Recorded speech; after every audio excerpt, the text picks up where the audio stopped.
Assalamualaikum warahmatullahi wabarakatuh. Alhamdulillahirabbil alamin bihi nasta'inu ala umuri dunya waddin wassalatu wassalamu ala asyrafil anbiya wal mursalin sayyidina maulana Muhammadin wa ala alihi wa sahbihi ajma'in wa la haula wa la quwwata illa billahil aliyyil azim amma ba'd. Kitabul Hudud, kitab atau bab yang menerangkan tentang perbuatan kriminal, tentang cambukan, tentang hukuman cambuk atau hukuman yang lebih dari itu, hukuman fisik. Ini dirangkum di dalam Kitabul Hudud. Yang pertama kali di sini ditulis oleh pengarang kitab ini adalah bab zina. Wazani ala darbaini. Zina itu ada dua kategori, dua macam. Kenapa kok bab zina didahulukan? Karena ini perbuatan yang pelakunya itu merasa enjoy. Pelakunya merasa senang walaupun dia berbuat dosa besar. Kalau mencuri masih takut dipentung orang. Tapi kalau zina ada yang tahu. Apalagi zaman sekarang. Nyewa hotel. Nah itu. Nyewa hotel berbuat zina di dalam. Ya. Tidak ada orang tahu. Tidak ada. Ya. Muhsan wa ghairu muhsan. Yaitu zina muhsan, yaitu zina yang dilakukan oleh orang yang pernah melaksanakan akdun nikah. Orang yang pernah akad nikah. Lalu dia berzina dengan perempuan lain atau perempuannya sudah akad nikah. Itu berzina dengan laki-laki lain, maka sudah masuk kategori zina muhsan. Zina muhsan. Fal muhsanu hadduhu ar-rajam. Zina muhsan itu hukumannya adalah dirajam. Dirajam itu dilempari pakai batu sampai mati. Perbuatan zina itu ya, begitu dilakukan oleh orang karena dia dikuasai nafsu yang kemudian dikompori oleh iblis, oleh setan, itu tidak mungkin sekali berlangsung. Itu perbuatan dosa besar yang menyenangkan. Orang kalau sudah masuk pada wilayah ini, sulit untuk berhenti. Tidak ada orang laki tuwuk sama orang perempuan, tidak ada. Walaupun dia punya istri, walaupun istri satu, coba tawari, mau pandak dikasih lagi. Kalau orang perempuan mikir-mikir, sama sudah punya suami, mau pandak dikasih suami lagi, enggak bakal mau. Tapi orang laki-laki, bu, siap bu, siap pak, berapa? Berapa saja sudah. 2 boleh, 3 boleh, 4 boleh. Dan selebihnya boleh. Bahkan istrinya ada kepitung. Di mana-mana dia bisa beli perempuan. Naudzubillah. Dan di sini zina ini perbuatan dosa besar yang bisa mendatangkan akibat meratanya bencana, meratanya iqab, azab dari Allah Subhanahu wa taala. Ingat, umatnya Nabi Lut itu dihabisi oleh Allah gara-gara mereka itu melakukan kejahatan seks, yaitu kaum lelaki senang pada lelaki juga. Wah ini, mau bilang apa ini? Ya. Kambing saja ada kira keliru itu. Kambing yang bodoh itu hanya milih kambing betina sebagai pasangannya. Tapi ini enggak. Yang kemudian terkenal dengan lagi LGBT itu, ya. Itu kalau sampai dibiarkan berkembang terus, lihatan nanti. Ya naudzubillah. Siksa Allah akan merata. Oleh karena itu maka kalau misalnya perbuatan zina dibiarkan atau laki-laki itu main seks sama laki-lakinya dibiarkan, tunggu saja. Oleh Allah akan diazab. Ya. Akan diazab. Rata sudah kalau gitu udah. Walaupun yang sebenarnya wiritan murtatasbih di masjid, di musala, di kamarnya yang sepi, tiap hari dia wiritan berzikir. Tetapi dia biarkan kejahatan seks itu terjadi secara tidak sah, maka dia pun akan katut disiksa.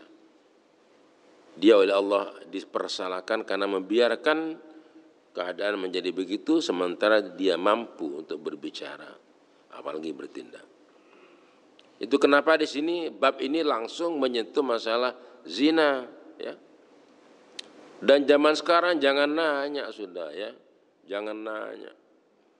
Dari mulai perselingkuhan, perzinahan dan sebagainya, apalagi hukum positifnya di KUHP itu, kalau ada dua orang yang sudah sama-sama dewasa, anak laki umurnya sudah 20 tahun, perempuan 20 tahun atau 18 tahun, dia melakukan hubungan badan dengan dasar suka sama suka, tidak ada hukum itu.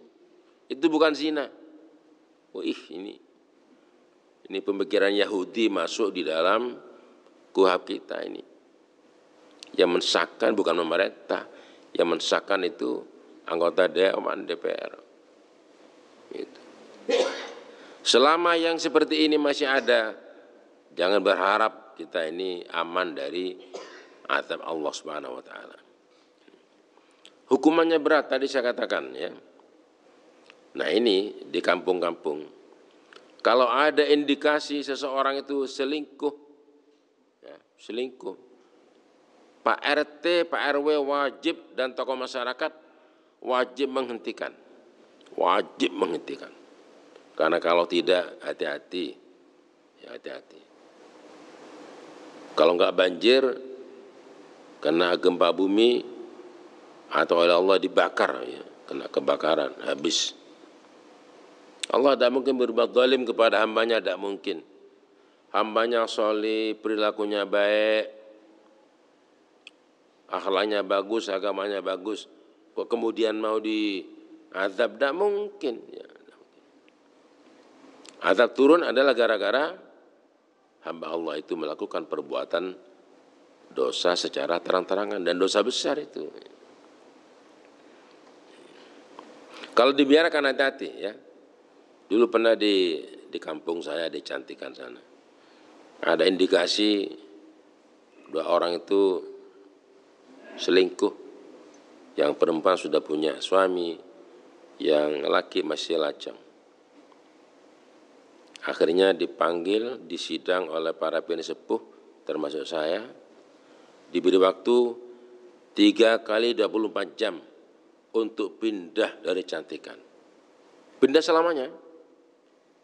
Ya, entah pindah kemana nggak tahu. Itu sikap tegas. Kenapa? Demi menyelamatkan kampung Cantikan sana. Ya. Jadi jangan dibiarkan, jangan. Keliru dibiarkannya. Tapi jangan sampai dipukuli, ditelanjangi, jangan. Itu namanya sudah biadab. Ya. Ada dua macam. Muhsan tadi saya katakan adalah perzinahan yang dilakukan oleh laki perempuan yang pernah akan nikah, sehingga masuk kategori itu adalah janda maupun duda, itu masuk kategori itu. Ya. Apa dasarnya di sini? Rawal Bukhari wa Muslim an Abi Hurairah radhiyallahu anhu qala. Ada hadis yang sahih.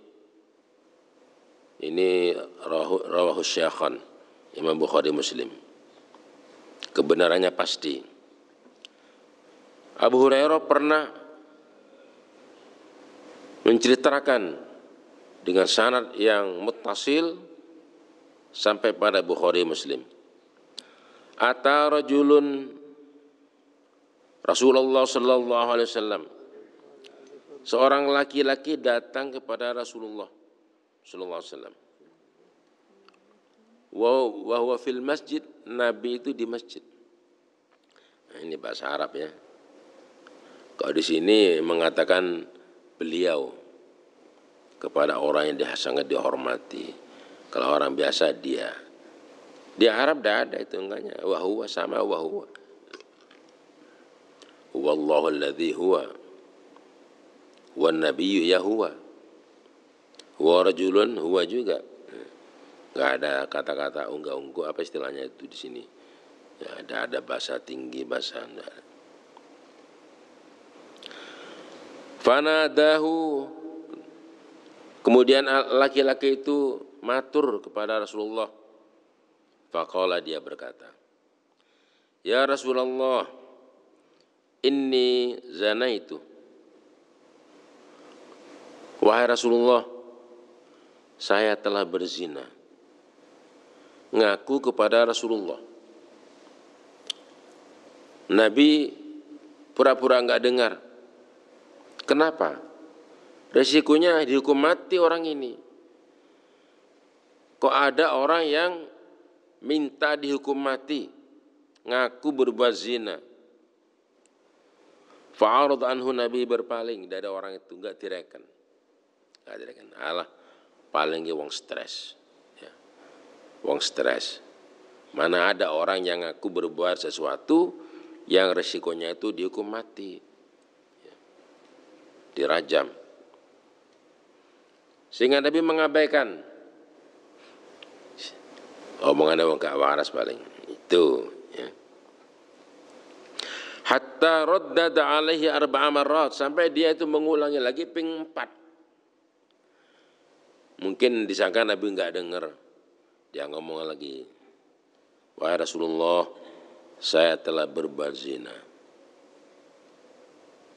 Nabi pura-pura enggak dengar, enggak teriakan. Enggak teriakan. Setelah 4 kali mengulangi pengakuannya itu,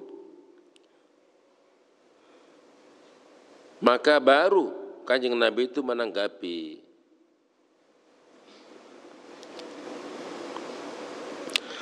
Falamma syahida ala nafsihi 4 syahadatin. Ketika atas pengakuan orang tersebut ada 4 orang saksi yang menyaksikan betul orang itu telah berbuat zina. 4 orang ya, 4 orang. Da'an Nabi sallallahu alaihi wasallam faqala. Nabi kemudian bersabda, faqala abika junun. Apa kau ni ketan? Berbuat zina kok ngaku kepada saya? Andai kata dia tidak mengaku, maka dia ada resiko dihukum rajam. Tapi indikator lain, orang ini berarti dia menyesal dan lebih takut kepada neraka ketimbang kepada hukuman. Ada 2 hal yang di balik itu, ada 2 hal. Jadi dia bertaubat, mengakui perbuatannya. Yang kedua, dia lebih takut kepada neraka ketimbang kepada hukuman mati, maka dia menyampaikan pengakuannya itu. Qala, berkata orang itu, la, tidak wahai Rasulullah, saya tidak gila, saya waras. Qala, fahal ahsanta, apakah kamu itu sudah pernah berkeluarga, pernah nikah? Qala, na'am. Iya wahai Rasulullah, saya pernah nikah. Berarti muhsan, zina muhsan. Faqala Nabi sallallahu alaihi wasallam, maka Nabi bersabda kepada para sahabat yang lain, idhabu bihi farjumuhu.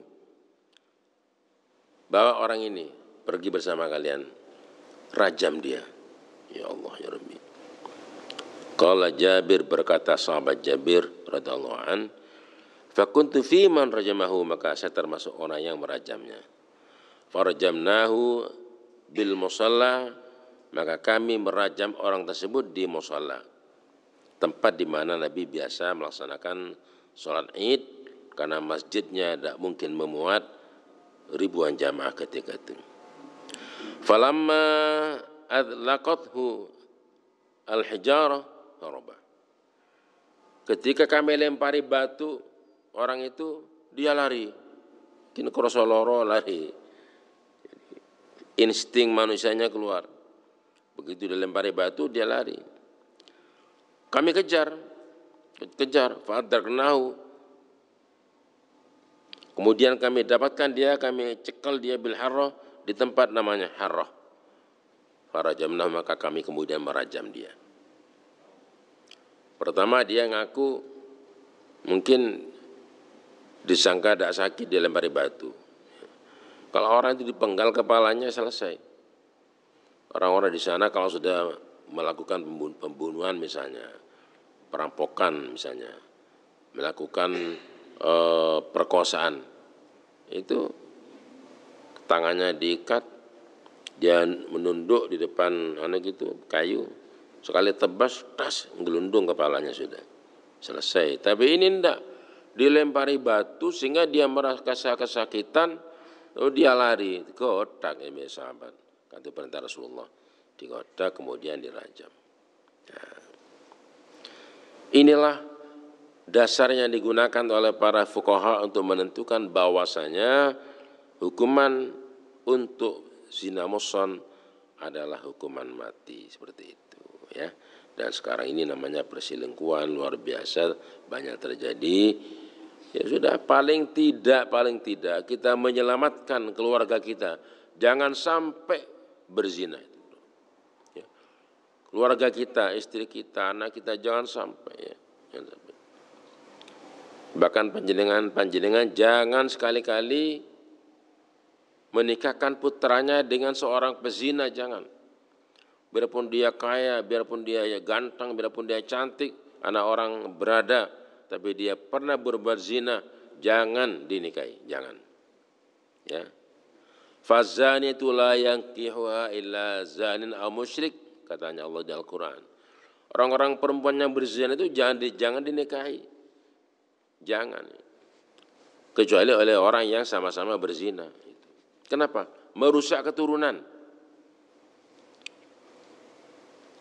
Man zana zunia. Barang siapa yang berzina, maka keturunannya atau keluarganya, istrinya akan berzina juga. Bagaimanapun dia menjaganya. Ya sudah. Sehingga ada istilah pipit, pepet, popot di kalangan orang Jawa itu diantaranya itu. Pilih orang yang solih, yang solihah. Rupa nomor 2, rupa. Ya, nomor 1 itu adalah agamanya, akhlaknya itu. Saya kira begitu.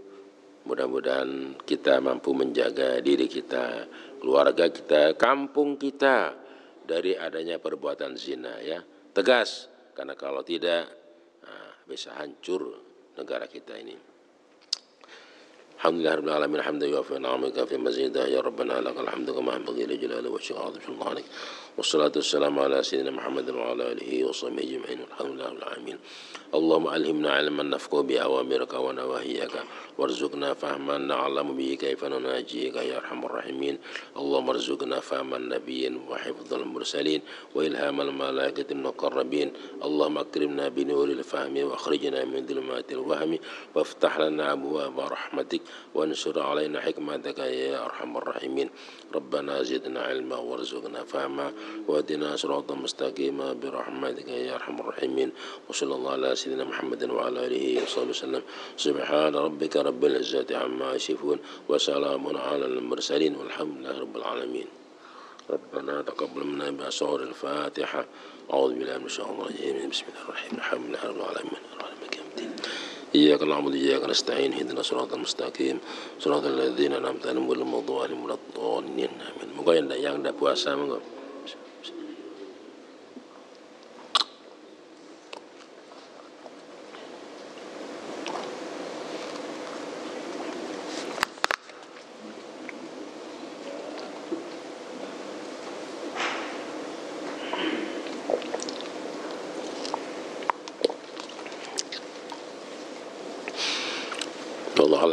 Wassalamualaikum warahmatullahi wabarakatuh.